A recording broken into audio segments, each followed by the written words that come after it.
یہ یزید اور امام حسین کے درمیان نہیں تھا، بلکہ حسینیت اور یزیدیت کے درمیان تھا. یعنی یہ شخصی لڑائی نہیں تھی بلکہ نظریات کا تصادم تھا. اگر شخصی لڑائی ہوتی تو یزید جیت گیا تھا.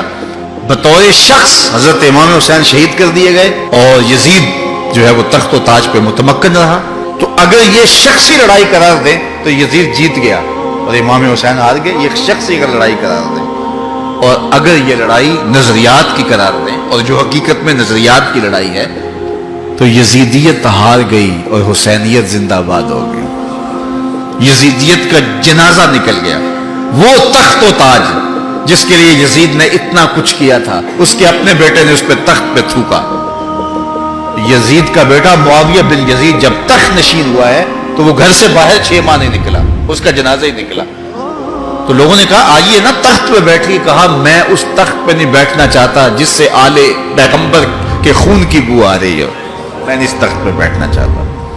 اور پھر اس کا تخت سمٹ گیا، اس کا نام مٹ گیا. کلنج کے مرض سے تڑپتا ہوا مرا اور انتہائی ذلت کی موت مرا. رسوا ہو گیا، اس کا نام بھی باقی نہیں ہے. میں گزشتہ برس کربلا میں حاضر ہوا تو حضرت امام حسین کا چمکتا ہوا روضہ نور دیکھا. وہ لمحے بڑے دردناک تھے جب ہم کربلا میں پہنچے اور رات کا موقع تھا. تو ہمارے ڈرائیور نے کہا کہ یہ نہر فرات ہے. وہ نہر فرات جو چمکتی رہی اور جس کی لہریں اچھلتی رہیں، اور کربلا کا یہ مقدس قافلہ پیاسا رہا. تو عجیب قلب کے اندر کیفیات کا ایک جہان تھا. یہ تو امام حسین کا روضہ ہے نا، لیکن یزید کا نشان نہیں ملا. میں نے تاریخ کی کتب میں ڈھونڈا کہ یزید کی قبر کہاں ہے، تو مجھے تاریخ نے بتایا مزبلہ دمشق. دمشق کے اندر کوئی جگہ ہے جہاں لوگ کوڑا پھینکتے ہیں، تو اس کوڑے کے نیچے کہیں یزید کی قبر ہے. نشان بھی نہیں ہے کہاں ہے، لیکن اتنا پتا ہے اس روڑی کے نیچے یزید کی قبر ہے. یزید کی قبر مزبلہ دمشق میں، اور امام حسین کا قبضہ آج بھی کربلا پہ. تو یزید کا نام مٹ گیا، اس کا تشخص مٹ گیا.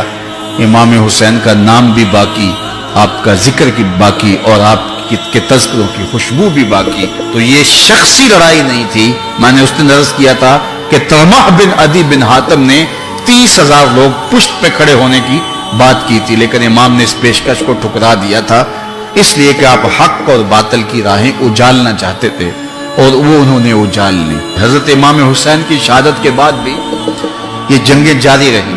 مالک اشتر کی قیادت میں مختار سقفی کی فوجیں ابن زیاد کی فوجوں کے مقابلے میں فرات کے کنارے لڑ رہی تھی.